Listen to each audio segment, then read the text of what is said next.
I saw a video recently from the northern part of Ghana, that's Damango, and I was so impressed. You know, there's a saying that when a man is hungry and you give him fish to eat, he would always come back to you asking for more fish.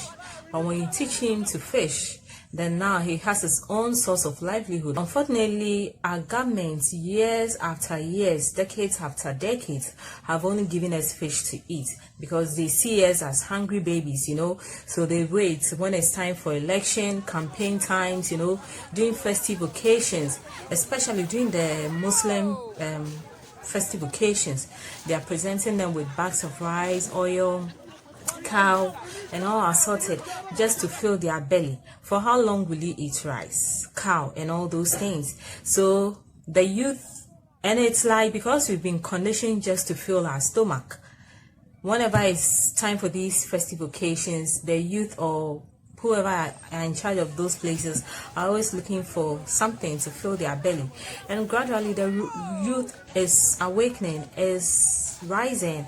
And I was so happy about the video I saw because the MP presented to them 50 bags of rice, and the youth were so angry they packed them all back into their car chanting, "We want jobs," because we can't always be dependent. And you see, this is what is keeping Africa behind.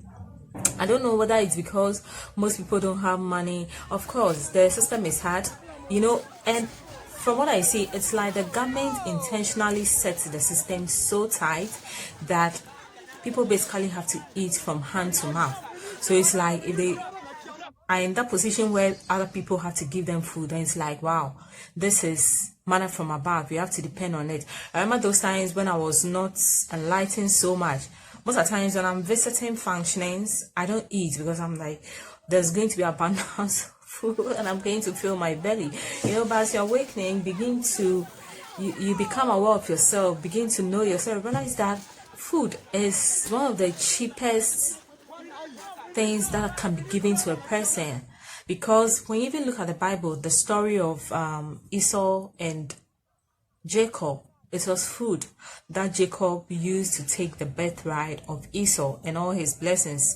You get it? So it's like the way to a man's heart is through his stomach.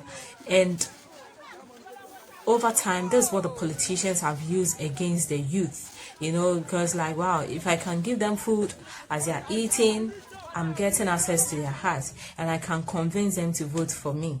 So year after year, at a festive occasion after the other, these Muslim youth, especially these Zongos, are convinced to vote for some political parties because Salah, they'll bring them cow, they'll bring them rice and all those things. And it hasn't helped the economy in any way for all these decades. And gradually the youth are rising. They are realizing that the politicians or the government have been fooling them. And I'm looking forward to the churches also begin to refuse things from their pastors and some political figures, you know. That was a very positive video I saw. So let's all continue to spread the message of awakening to the youth, to the masses, and trust is going to bring a positive outcome.